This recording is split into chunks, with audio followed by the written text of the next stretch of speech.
Hay muchas preguntas con las que nos enfrentamos a diario. Todos buscamos respuestas que harán una verdadera diferencia en nuestras vidas. Es difícil imaginar que esas respuestas están justo frente a nosotros. Prepárate para encontrar respuestas en la Biblia con Bayless Conley. Hola amigo, me alegra que nos acompañes hoy. Sabes, vamos a ver un tema que creo que es de mucha importancia. Jesús, al igual que Dios, a lo largo de todas las Escrituras, habló de ciertas cosas que debemos buscar. Están dentro de la esfera de la voluntad de Dios para nuestra vida, pero no vamos a experimentarlas, ni a probarlas, ni disfrutarlas, si no vamos tras ellas, si no las buscamos. Es una lista muy interesante, no es muy larga, pero hay ciertas cosas que nos dice específicamente que busquemos, que vayamos tras ellas, y vamos a estudiar la paciencia y la amabilidad en este mensaje. Tal vez digas, aburrido. Amigo, no es aburrido. Hay cosas impresionantes conectadas con buscar la paciencia y buscar la amabilidad. Y te diré algo, la mayor parte del tiempo es más importante ser amable que tener la razón. Entremos al mensaje ahora, creo que serás bendecido con él. Hoy, si abren sus Biblias, por favor, Primera de Timoteo, capítulo 6. Primera de Timoteo, capítulo 6. Vamos a retomar donde lo dejamos la última vez. Primera de Timoteo, sexto capítulo y verso 11. Pero tú, hombre de Dios, huye de estas cosas y sigue la justicia, la piedad, la fe, el amor, la paciencia y la amabilidad. Llegamos a los últimos dos. Hemos cubierto todo en este verso, salvo por los dos finales: la paciencia y la gentileza. Y de nuevo, pensar que van a ser automáticas en nuestras vidas no tendría sentido, porque aquí Timoteo, a quien se refieren como hombre de Dios, le dicen que tiene que seguir estas cosas, tiene que ir tras ellas, y nosotros también. Vamos a ver la paciencia primero. Y hay tres áreas básicas en las que se puede aplicar: con promesas, con las personas y con la persecución. Primero, vamos a ver la paciencia en conexión con las promesas. Si nos acompañaron la vez pasada, terminamos hablando sobre cómo la fe trabaja junto con el amor. Vayan conmigo a Hebreos, el sexto capítulo. Por favor, Hebreos capítulo 6. Y vamos a comenzar en el verso 11. Hebreos 6 y 11. Deseamos que cada uno de ustedes tenga la misma diligencia hasta la realización final y completa de su esperanza. No sean perezosos, sino imiten a quienes por su fe y paciencia heredan las promesas. Cuando Dios hizo su promesa a Abraham, como no tenía nadie superior, juró por sí mismo y dijo: te bendeciré en gran manera y multiplicaré tu descendencia. Y así, después de esperar con paciencia, Abraham obtuvo la promesa. Las promesas se obtienen a través de la fe y la paciencia. Dios le prometió a Abraham y a su esposa que tendrían un hijo. Fue 25 años antes de que la promesa se cumpliera en sus vidas. ¿Han notado que el calendario de Dios nunca se va a ajustar a nuestro calendario? Jamás. Verán, Dios ve cada causa, cada reacción y cada resultado, tanto en el presente y en el futuro. Y así lo hace, como Eclesiastés 3:11 dice: Dios hizo todo hermoso en su momento. Y me gusta una traducción que dice: Dios hace todo en el justo y preciso momento. La paciencia bíblica ha sido bien descrita como una valiente perseverancia soportada. Es la cualidad duradera de nuestra fe. Vayan conmigo a Hebreos 10:36. Su necesidad se establece de nuevo aquí muy gráficamente, Hebreos 10:36, porque les es necesaria la perseverancia, para que habiendo hecho la voluntad de Dios obtengan la promesa. Tal vez necesitas perseverancia, necesitas paciencia. Dile a tu vecino, necesitas ser paciente. Necesitas tener perseverancia. Tienes necesidad de paciencia. ¿Saben? Hasta el presente, aún tenemos nuestras reuniones donde se habla español en el campus de Sausalito, al igual que nuestra universidad de liderazgo, y reuniones de Celebremos la Recuperación. Allá hay un montón de cosas. Y si ya tienes una larga historia con nosotros, recordarás que teníamos 7 reuniones el fin de semana allá. Además, 2 de las reuniones eran transmitidas en vivo. Teníamos si ves, para allá está la Casa Club, que solía ser un campo de golf. Lo teníamos rentado, era nuestro. Y 2 de las reuniones eran transmitidas allá. Llenábamos la Casa Club 2 veces. Teníamos 9 reuniones el fin de semana. Y era una locura. A veces las personas que venían, saben, por primera vez, veían a las personas rodeando el edificio para entrar y decían, ¡cielos! ¿Cómo Dios los ha bendecido? En lo que estamos absolutamente de acuerdo. Sin embargo, cuando dicen eso, casi hay algo por debajo, como es impresionante cómo Dios te puso eso en las manos. Y no saben nada de las pruebas y de toda la oposición y de todas las oraciones en llanto y de toda la gran paciencia que todo un grupo de personas tuvo que ejercer por años antes de que pudiéramos construir ese edificio y entrar. Sí, Dios nos bendijo, pero no fue sin mucha paciencia y un gran número de gente confiando en Dios cuando parecía que el próximo paso que necesitábamos en nuestra jornada era absolutamente imposible. Dios nos daba otro milagro. ¿Saben? El auditorio en el que estamos ahora y el campus que tenemos aquí, algunos conocen la historia, algunos conocen una parte, otros no tienen ni idea. Pero desde el tiempo en que por primera vez negociamos sobre la propiedad aquí en el Boulevard hasta que nos mudamos, pasaron 9 años. Y fueron 9 años difíciles. Tuvimos la distinción de ser demandados por 2 ciudades al mismo tiempo. No nos dejaban entrar a nuestra propiedad, pues había un intento de tomarla por derecho de dominio eminente. Y nos enganchamos en una muy larga y muy costosa batalla legal por años. Los medios, en su mayoría, eran muy groseros con la iglesia. Y muchas cosas se imprimieron y publicaron que estaban muy, muy lejos de lo que los hechos y la verdad eran en realidad. Y desde el punto de vista natural, parecía que la iglesia no tenía ninguna oportunidad en absoluto. Y finalmente ganamos en la corte para que pudiéramos, ¿saben?, construir. Pero francamente, casi cada dólar que teníamos se había gastado en abogados por años. Y no teníamos dinero y ahora nos enfrentábamos con conseguir permisos de las personas que nos demandaron. Y ¿saben? Dios entró con algunos milagros muy impresionantes. Las personas que estaban en oposición se volvieron amigos. El tamaño de nuestra propiedad se duplicó. Todos los gastos legales fueron pagados de una sola vez. ¿Saben? Dios hizo cosas muy impresionantes y las personas me dicen, vaya, mira cómo Dios te ha bendecido. Sí lo hizo. Pero hubo mucha paciencia involucrada.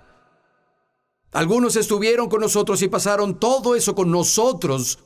Y escuchen, mi punto es que estás enfrente de promesas y cosas que parecen que no se mueven. Tal vez parece que todo lo que quieres que pase está bañado de melaza y se mueve en cámara lenta. Dios es fiel. Cada promesa que Él ha susurrado a mi corazón se ha cumplido. Pero la mayoría de las promesas no pasaron en el tiempo en que me hubiera gustado. Oh vaya, oh vaya, oh vaya. En segunda, necesitamos ejercitar la paciencia cuando se trata de las personas. Debemos ser pacientes con las personas cuando hacemos concesiones para que ellos cambien y crezcan. Vayan conmigo a Efesios capítulo 4, por favor, Efesios, el 4º capítulo. Necesitamos buscar la paciencia cuando se trata de nuestra interacción con personas en crecimiento. Efesios 4, versos 1 y 2. Por eso yo, prisionero del Señor, les ruego que vivan de una manera digna, como fueron llamados, siempre humildes y amables, pacientes y tolerantes unos con otros en amor. ¿Sabe? No existe la paciencia sin que te molesten. Tolerantes unos con otros en amor. Una versión ampliada de la Biblia lo dice así: con paciencia, soportándose uno al otro y haciendo concesiones por el amor de uno por el otro. Algunas personas son tan intolerantes y tan impacientes con otros. Parece que ellos olvidaron su propia jornada espiritual. Olvidaron lo mucho que le tomó a Dios llevarlos al punto donde están ahora. Necesitamos darle a las personas espacio para crecer y concesiones mientras lo hacen, y lo acepto. No todo el mundo está interesado en cambiar y crecer, pero la mayoría de las personas están interesadas en crecer y cambiar y volverse la persona que Dios quiere que sean. Hace años una señora en nuestra iglesia fue a verme. Estaba muy molesta. De hecho, estaba irritada. Dijo: Pastor Bayless. Esa jovencita, y yo sabía de quién hablaba. Dijo: tiene que hablar con ella. Se viste tan provocativamente. Y no debería estar en la casa de Dios vestida así. Necesita hacer algo al respecto. Y dije: ¿sabe qué? No voy a hacer nada al respecto, y usted tampoco. Dejemos que Dios trabaje en ella. Odio pensar lo que esa señora hubiera hecho si hubiera sabido que la chica aún vivía con su novio, y sí vivía. Había sido salvada hacía 3 semanas. ¿Y saben qué? Cuando siguió viniendo a la iglesia y oyó la palabra predicada y fue amada por el pueblo de Dios, su situación de vida cambió y su forma de vestir cambió. El Espíritu Santo lo hizo sin que una señora amargada viniera y... Sí. ¿Saben? Los que son duros y rígidos cuando se trata de poner límites a otros, creo que han perdido el contacto de su propia jornada espiritual. La mayoría de nosotros éramos muy carnales cuando fuimos salvados. Yo personalmente no fui criado conociendo la Biblia, nunca me enseñaron la Biblia, no conocía los estándares de Dios.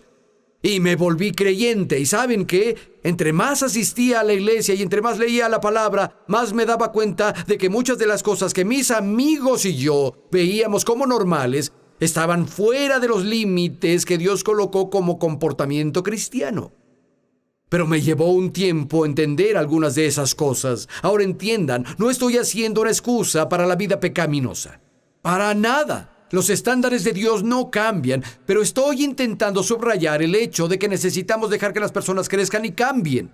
Y generalmente la persona que apunta esos dedos telescópicos a todos los demás y los condena por la forma en que se visten y lo que hacen eran iguales o peores.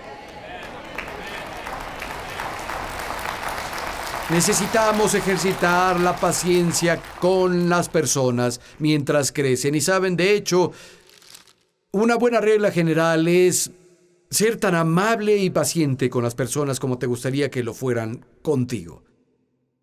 Es una balanza desigual cuando juzgamos a otros por sus acciones, mientras que queremos que nos juzguen por nuestras intenciones.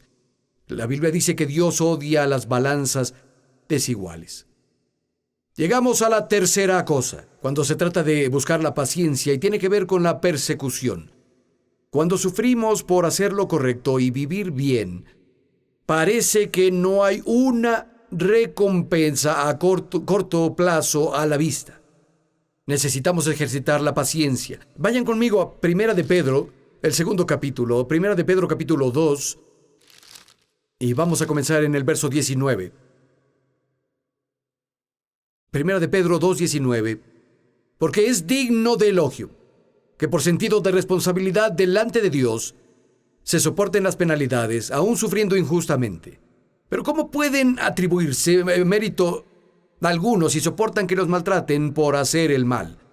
Pero si sufren por hacer el bien, si lo soportan con paciencia, eso merece elogio delante de Dios. A veces, cuando obedeces a tu conciencia y haces lo que es correcto delante de Dios, vas a sufrir por eso. A veces esa persecución vendrá de enemigos, a veces vendrá de tu jefe, podría venir del gobierno, podría incluso venir de la familia.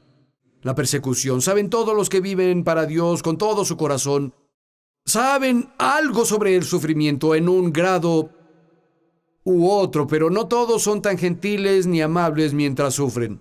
Algunas personas son como un animal salvaje atrapado en una red y dan zarpazos a todo el que se acerca. Pero leemos en 1 de Timoteo 6:11 que nos piden que busquemos la amabilidad junto con la paciencia. Busca la gentileza. Muchas traducciones ponen esa palabra como mansedumbre. Son intercambiables. Saben, en español, especialmente para la mente occidental, mansedumbre o gentileza casi llevan el significado de debilidad. Ser manso es ser débil. Alguien es manso y gentil porque están indefensos para defenderse a sí mismos. Pero la palabra griega que vemos aquí es muy diferente a eso. De hecho, la palabra griega que se traduce por mansedumbre o debilidad a la que nos introducen estos versos es literalmente el fruto del poder.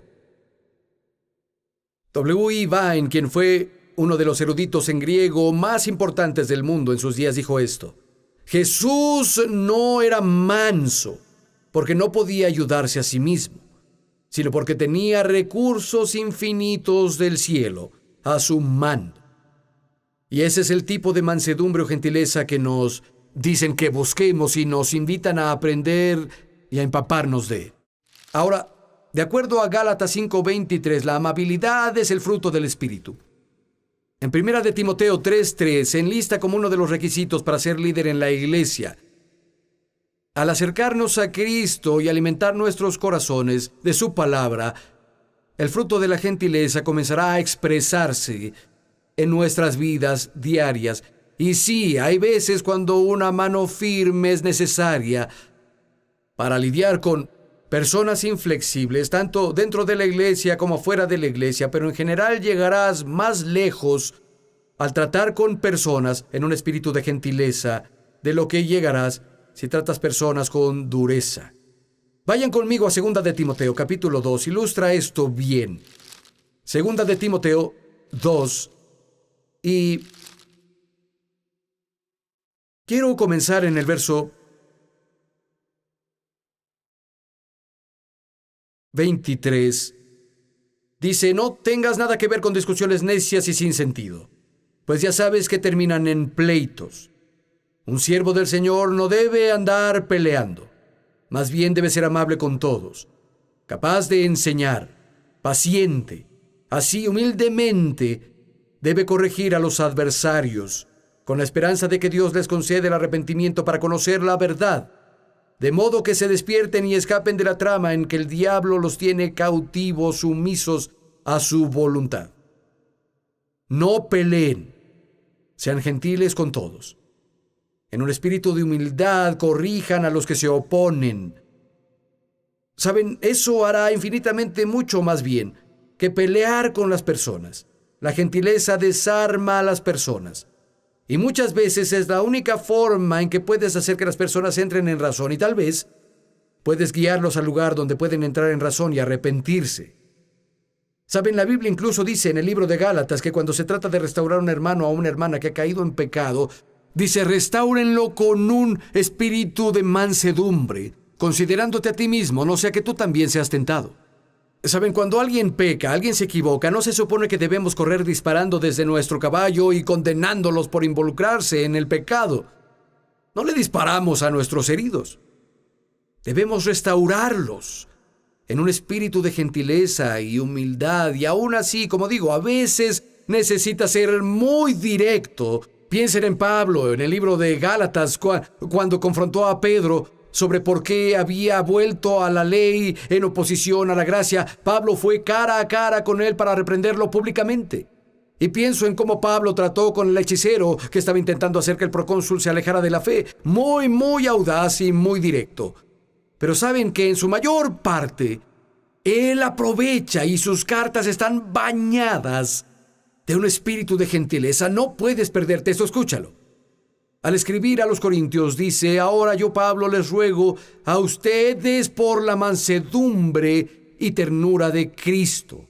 A los tesalonicenses dijo: antes fuimos tiernos entre ustedes, como una nodriza que cría y cuida a sus propios hijos. Tan grande es nuestro afecto por ustedes que nos parecía bien entregarles no solo el Evangelio de Dios, sino también nuestra propia vida, porque han llegado a sernos muy queridos. Vayan conmigo, por favor, a Proverbios 25. Proverbios 25 y verso 15. Proverbios 25, 15.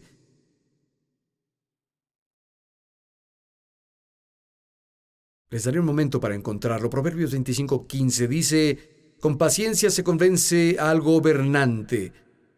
La lengua amable quebranta hasta los huesos. La lengua amable quebranta los huesos. La versión ampliada lo dice así: un discurso suave rompe la resistencia más fuerte como un hueso. Piensen en eso. Un discurso suave rompe la resistencia más fuerte como un hueso. Y tiene eco en Proverbios 15:1, donde dice que la blanda respuesta quita la ira, mas la palabra áspera hace subir el furor. Saben, por 5 años estuvimos en una oficina comercial rentada justo aquí en el mismo bulevar en el que nuestro campus está ahora. Estuvimos ahí por 5 años antes de que termináramos de construir el campus de Sausalito. Y recuerdo que cuando encontré el edificio allá y fui al ayuntamiento a averiguar si podía conseguir los permisos de uso para tener reuniones de iglesia, admito que era un poco ingenuo. Pero fui allá y la secretaria dijo: ¿puedo ayudarlo? Dije: sí, soy el pastor local y vine a averiguar sobre cómo conseguir permisos de un edificio, permisos de uso de suelo para poder tener reuniones de la iglesia en un edificio vacío. Ella dijo: bueno, venga, lo llevaré con el administrador municipal, y me llevó a la oficina del administrador municipal. Él estaba ahí sentado con otro oficial municipal y dijo: ¿puedo ayudarlo? Le dije: sí. Le expliqué por qué estaba ahí, le dije del edificio que quería usar, le dije: está vacío ahora. Él miró al otro hombre en su oficina y luego ambos me vieron y comenzaron a reírse de mí. Me dijo: pierde su tiempo, eso no va a pasar. Y fueron condescendientes, fueron arrogantes, fueron groseros, literalmente se rieron hasta sacarme de la oficina. Y tengo que admitirlo, estaba un poco desanimado cuando llegué a mi auto y me fui. Y oré al respecto un par de días y seguí sintiendo que el Señor decía: ve, inténtalo de nuevo. Pero tenía este sentimiento de que necesitaba volver con un espíritu opuesto al que ellos habían demostrado. Así que decidí volver con espíritu de gentileza y humildad. No estaba rogando y suplicando, pero no fui demandando y amenazando tampoco. Y la primera persona que vi ese día, la segunda vez que estuve ahí, fue al alcalde. Le di la mano, le conté sobre mi experiencia unos días antes. Él de inmediato fue conmigo a la oficina del administrador municipal y dijo: explícame por qué te reíste de este hombre hace unos días. Y el administrador municipal tenía la guardia baja. Él se disculpó profusamente. El alcalde dijo: creo que podemos ayudar a este hombre con sus permisos. Y en la siguiente junta de consejo me dieron los permisos e hicimos reuniones casi de inmediato. Ahora, no llegué con un espíritu de gentileza y humildad y mansedumbre porque me sentía sin poder. Sentía que Dios me estaba respaldando. Ese es el fruto de su poder. Las Escrituras dicen que debemos buscar la gentileza, a romper la resistencia, o al edificar a los abatidos o a los caídos. La gentileza es esencial.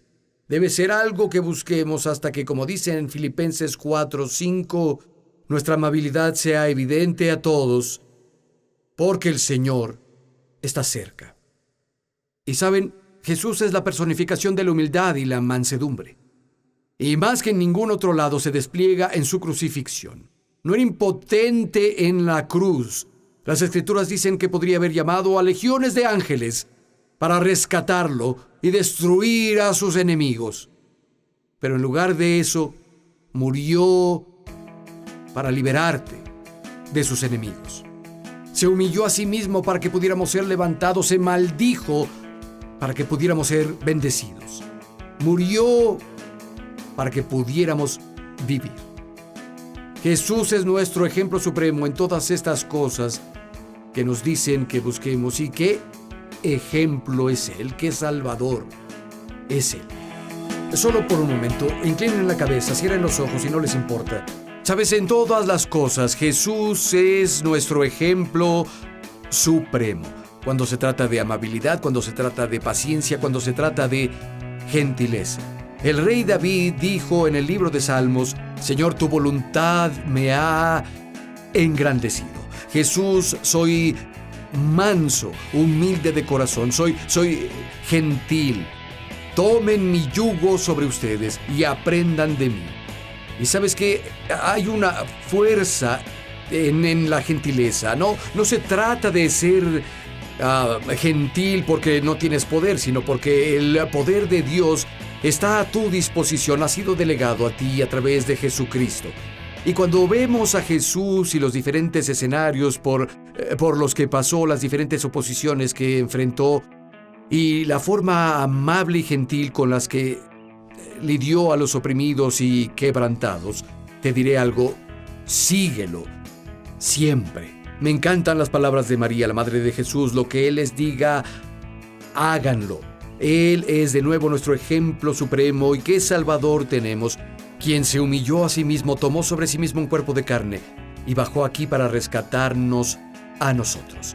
Aprende sus caminos, abre tu corazón a Él, deja que tu vida sea cambiada.